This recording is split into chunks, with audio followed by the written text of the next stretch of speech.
নমস্কার, the essence of শাস্ত্র চ্যানেলে আপনাদের সকলকে স্বাগত। মন্দির থেকে চুপচাপ কুড়িয়ে নিয়ে আসুন একটি জিনিস, সারা বছর আপনার ক্যাশ বাক্স ভর্তি থাকবে। আমরা প্রত্যেকেই কোনো না কোনো মন্দিরে গিয়ে থাকি। সেই মন্দিরে যখন আপনি যাবেন, একটু খেয়াল করে দেখবেন যে আশেপাশে কোনো পয়সা পড়ে আছে কি না। অর্থাৎ অনেক সময় মন্দিরের মধ্যে দেখবেন বাইরে পয়সা পড়ে থাকে। সেই পয়সাটি চুপচাপ কুড়িয়ে নিয়ে আসুন। নিয়ে এসে একটি বিশেষ ক্রিয়ার কথা বলবো, সেই ক্রিয়াটি অবশ্যই করবেন। প্রথমেই কি করবেন, মন্দির থেকে যে পয়সাটি আপনি কুড়িয়ে পেয়েছেন সেই পয়সাটিকে নিয়ে এসে যে কোনো চতুর্দশীর দিন নারকেলের জলে ডুবিয়ে রেখে দিন।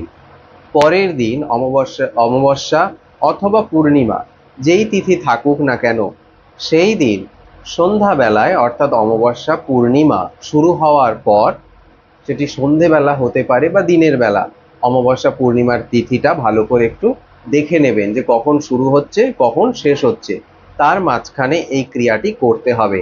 নারকেলের জল থেকে সেই পয়সাটিকে তুলে পরিষ্কার কাপড় দিয়ে মুছে মা লক্ষ্মীর আসনে রেখে দিন। দিয়ে সেটিকে লক্ষ্মী জ্ঞানে অর্থাৎ মা লক্ষ্মী জ্ঞানে তাকে পুজো করুন। যেমন করে লক্ষ্মী পুজো করা হয়, নৈবেদ্য, ধূপ, দীপ, ঠিক সেই একইভাবে পয়সাটিকে পুজো করুন। তাতে সিঁদুর এবং হলুদের ফোঁটা দিন।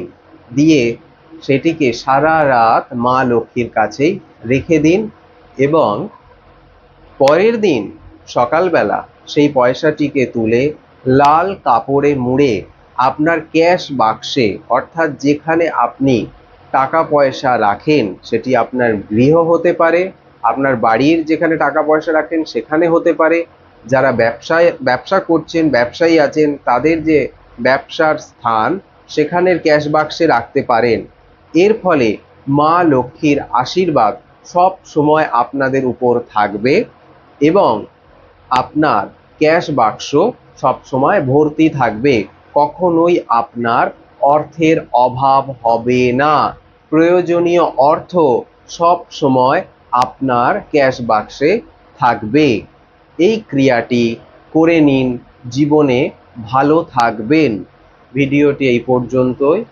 ভিডিওটি ভালো লাগলে অবশ্যই ভিডিওটিকে শেয়ার করবেন এবং চ্যানেলটিকে সাবস্ক্রাইব করবেন। নমস্কার।